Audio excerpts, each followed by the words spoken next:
Lesson 20. Psychic and Magnetic Healing by William Walker Atkinson. Probably no phase of psychic influence is more familiar to the average person of the Western world than is that of the healing of physical ills and conditions by means of psychic influence under one name or another. Great healing cults and organizations have been built up upon this basis, and the interest in the subject has taken on the form of a great popular movement. As is natural in cases of this kind, there have been hundreds of theories advanced to account for the phenomena of psychic healing, and a still greater number of methods of treatments devised to carry out the principles of the theories. Ranging from the teaching of actual divine interposition and influence arising from certain forms of belief and practice, covering many intermediate stages, the theories even include a semi-materialistic hypothesis in which mind is considered as an attribute of matter, but having a magic influence over the forms of matter when properly applied. But it is worthy of note that no matter what the general or particular theory, or what the favored method of application, these healing schools or cults, as well as the independent practitioners, meet with a very fair degree of success and perform quite a number of cures. Many of these Western advocates and practitioners of psychic healing practically hold that the whole system is a very recent discovery, and that it has nothing whatsoever to do with ordinary occult science. The occultists, however, are able to smile at these ideas and beliefs, for they not only recognize the general principles involved, but they also are aware that these principles, and their application, have been known to advanced occultists for thousands of years. I do not say this in any disparagement of the modern schools of psychic healing, for I am in full sympathy with their great work. I merely mention the matter that the student may get the right historical perspective in considering this phase of psychic phenomena and influence. So far as the methods of application are concerned, the true occultist recognizes that most of the methods and forms of treatment are but outward cloaks or disguises for the real psychic healing principle. The gist of the real methods is to be found in the principles of the application of psychic influence which I have presented to you in these lessons, viz. 1. Strong desire to make the cure. 2. Clear mental image or picture of the desired condition as actually present in the patient at this time. And 3. Concentration of the attention and mind of the healer, so as to bring to a focus the two preceding mental states. Here you have the real secret of psychic healing methods. The rest are all elaborations thereof, dressed-up forms and ceremonies which affect the imagination, faith, belief, and confidence of the patient, and thus make the healing process much easier. In fact, with the proper degree of faith and confidence on the part of the patient, there is but little need of a healer, for the patient may treat and cure himself.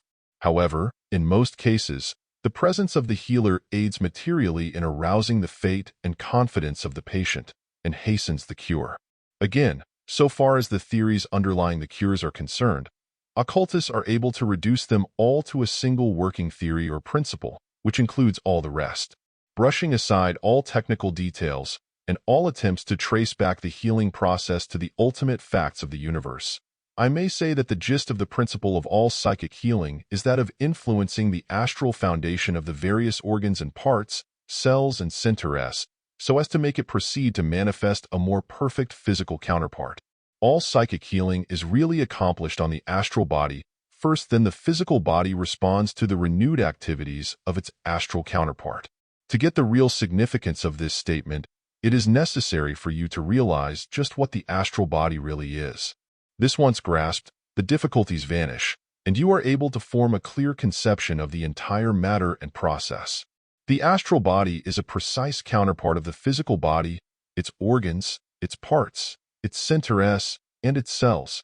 In fact, the astral body is the pattern upon which the physical body is materialized.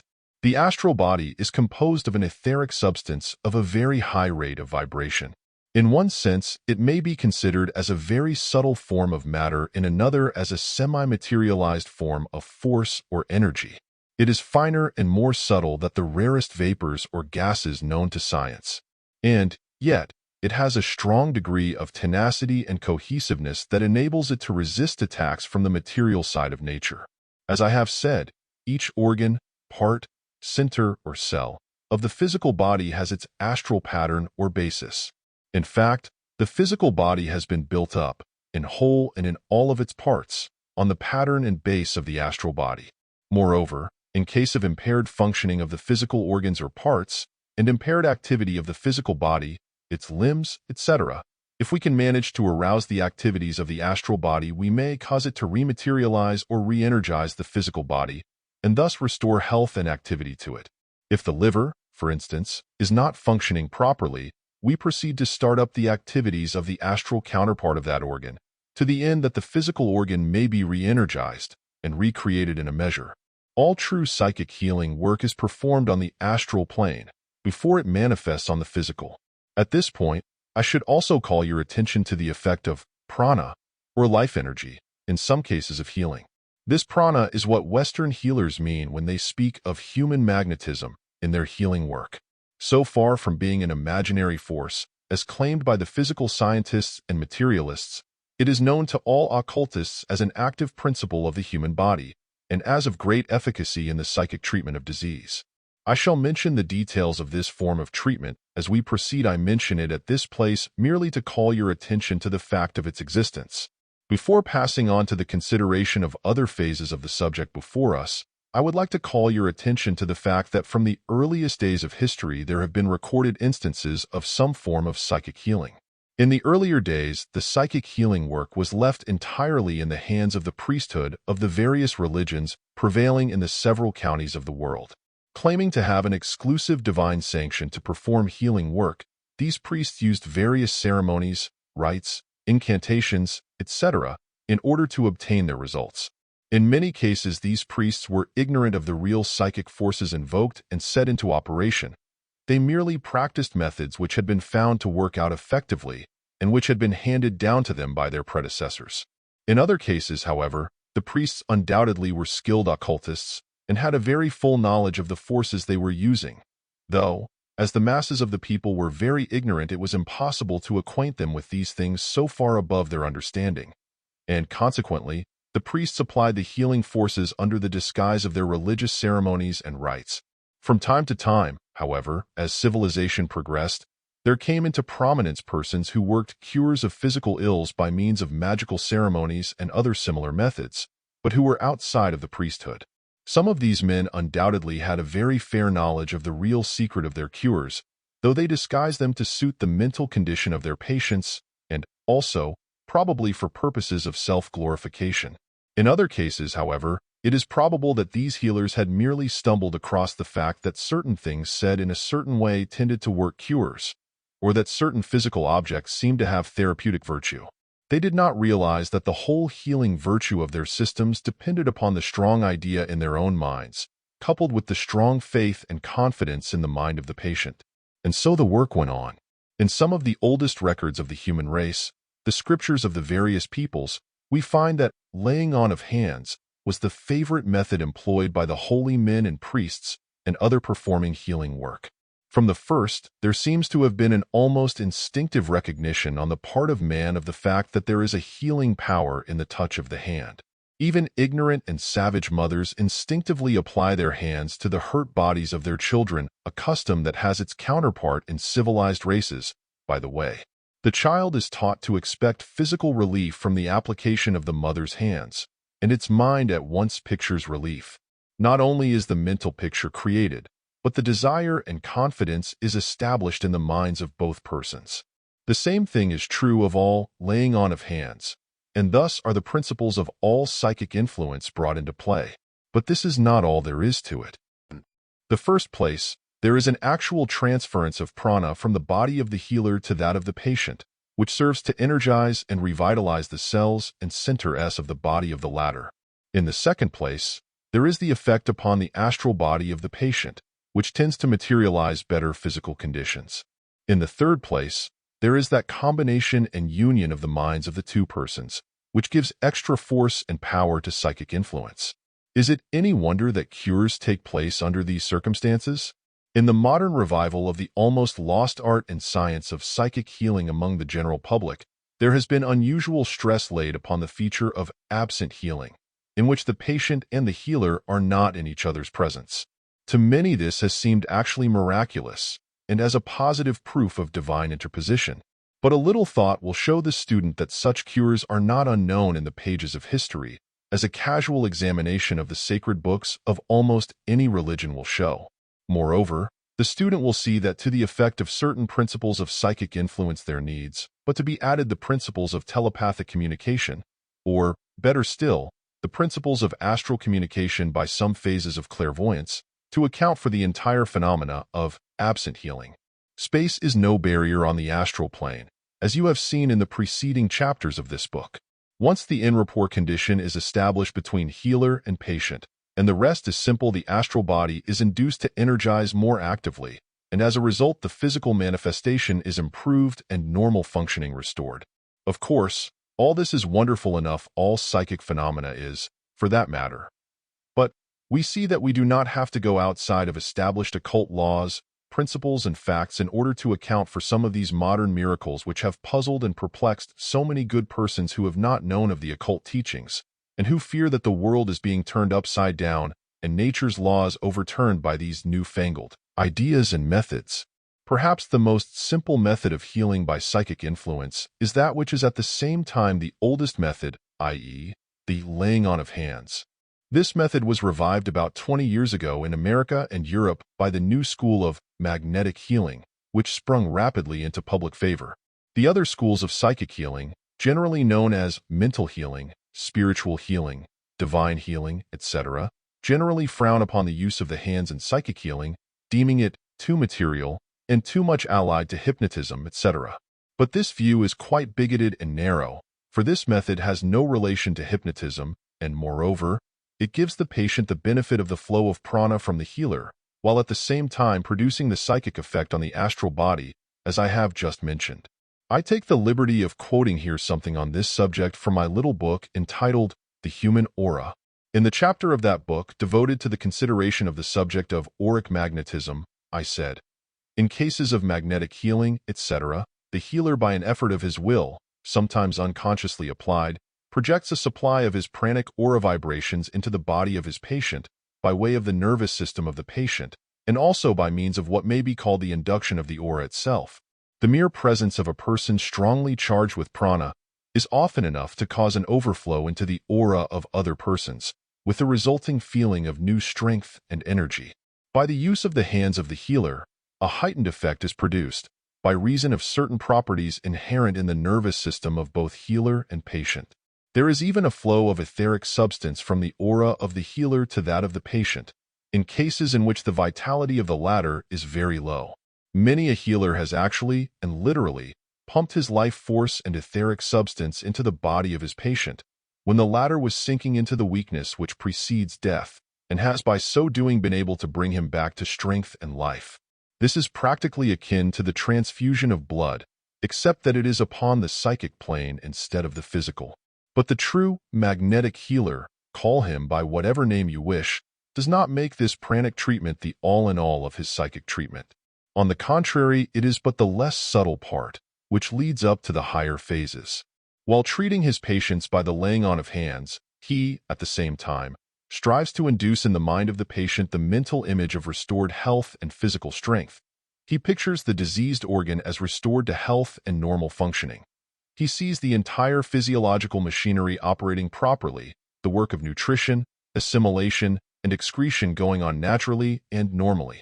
By proper words of advice and encouragement, he awakens hope and confidence in the mind of the patient, and thus obtains the cooperation of that mind in connection to his own mental efforts. The astral body responds to this treatment and begins to energize the physical organs and cells into normal activity, and the journey toward health is begun. In the little book just mentioned, The Human Aura, I gave some valuable information regarding the influence of colors in psychic healing, which I do not reproduce here as it is outside the scope and field of the present lessons. Those who may feel interested in the subject are respectfully referred to the little manual itself. It is sold for a nominal price by the publishers of the present work. In the form of psychic treatment which comes under the head of suggestive therapeutics, great insistence is laid upon the verbal suggestion to the patient on the part of the healer. The patient is told that he will get well, that his organs will function normally, etc., etc. But the student of the present lessons will readily see that the only virtue in the spoken words consists in their power to evoke and induce the mental image of the desired condition in the mind of the patient. The mental picture thus evoked produces a corresponding effect in the astral body of the patient, and sets into operation the materialization of desired results. In addition, the words produce a strong mental picture in the mind of the healer himself, and thus give form and strength to his psychic vibrations which are being poured out toward the patient. This is really the secret of suggestive treatment. The many cults of metaphysical healing in America and Europe lay great stress upon what they call affirmations, which are but statements of the patient of his or her faith in the healing power of God, or of mind, or spirit, or principle. Different names are used. The patient naturally has confidence aroused, and as naturally begins to picture the desired condition. This in turn reacting upon the astral body, and this upon the physical body or organ. In addition, the healer's mind is also set to work in the same way, and sets into motion the healing psychic forces in the way just mentioned. You will notice that the same principle is always involved and set into operation and manifestation. There is no particular virtue in the form of affirmation used by the healer or patient, except the important virtue of being able to arouse strong mental pictures of restored health, proper functioning, etc. There is of course this also. Certain forms of affirmations or mental statements are better suited than others to the particular wants of certain persons. For instance, a very religious person will be aroused better by affirmations and statements filled with religious sentiments and ideas, while a person of a purely scientific turn of mind will receive more benefit from affirmations in which the precise physiological functions are specifically mentioned, while the person who is fond of mystery and strange ceremonies will be better served in the affirmations or statements taken in the form of some magical incantation, etc. The difference, however, lies in the mind of the patient rather than in the words themselves. Words are merely invokers of ideas, symbols of ideas. In themselves, words are nothing, ideas are everything. If you wish to treat yourself psychically for some physical disorder, or if you wish to do good to others in the same way, you have but to put into operation the general principles of psychic influence herein described. That is to say, you must first be filled with the strong desire and wish to make the cure. Then you must make a strong mental image of the desired result as actually present. Do not think of it as going to be, instead say and think that it is now. Then concentrate the attention firmly and positively upon the idea. You may aid yourself and others by affirmations or auto-suggestions, words creating desired ideas and mental pictures. If you wish, you may get better results in this way. In this connection, let me remind you that the healing work in many cases consists largely in placing proper mental pictures in the mind of the patient, thereby displacing improper and harmful mental pictures of disease, etc., which have been given lodgment there before. Many persons are sick because of improper and harmful mental pictures that they have allowed to be placed there by the suggestions of others. Fear and dread of disease often acts to bring about the feared condition, for reasons that you can readily see. And now, finally, for the work of absent healing by psychic influence. I can state this to you very simply. It is this. Take what I have just told you regarding personal treatments and combine it with what I have told you in previous lessons about long-distance psychic influence, then you will have the whole thing. Here is a sample of an effective distant treatment, or absent treatment. To use the popular term, it may be varied and enlarged up to fit individual cases. Sit quietly in your own room, inducing a calm, peaceful mental attitude and state. Then, in the way already told you in this book, make a mental picture of the patient as sitting opposite to you, or lying down in front of you. If you have never seen the patient, make simply a mental image of a man, or a woman, as the case may be, and think of the figure as being the patient. The best practitioners of distant psychic healing produce such a strong mental image of the patient that they can often actually feel his or her presence. This, of course, is the result of a simple form of clairvoyance. Then make a strong mental picture of the condition that you wish to induce in the patient, the healthy physical condition of the organ, or part or body, as the case may be. See this condition as existing at the present time, and not as merely to come in the future. At the same time, you will do well to mentally speak to the patient, just as you would in case he or she were sitting before you in the physical body. Tell the patient just what you would in such case. Pour in the suggestions, or affirmations, or whatever you may wish to call them. In some cases in which an excellent en rapport condition is established, patients become aware of the treatment, and sometimes can almost see and feel the presence of the healer. A prominent mental scientist of America instructs his pupils to consider each of the organs of the patient or of themselves as having a separate intelligence, and therefore to speak up to it as if it really understood what was being said to its organ mind. I would say that such form of treatment would be calculated to bring about very good results, indeed. The principle of concentration and mental picturing would be invoked very strongly in such a case, and the astral counterpart of the organ should respond to such treatment quickly and effectively. It is an occult fact that there is mind in every organ and cell of the body, and if the same is awakened in the astral counterpart, it will respond to the command, suggestion, or direction. The writer in question evidently is well acquainted with this occult law, judging from his other writings, and has simply veiled his knowledge with this easily understood method of treatment which undoubtedly will do the work, to use the American term. Finally, no matter what may be the theory or method given in connection with psychic healing of any or all kinds, you will find the same general principles underlying it that have been presented over and over again in this book. In fact, many purely material and physical remedies owe their success to the fact that they appeal to the imagination of the patient and also inspire confidence in him. Anything that will inspire confidence, faith, and hope in the mind of a patient, and will bring to his mind strong mental pictures of restored health and normal functioning of his organs, that thing will make for health for him. So, there you have the whole theory and practice in a sentence.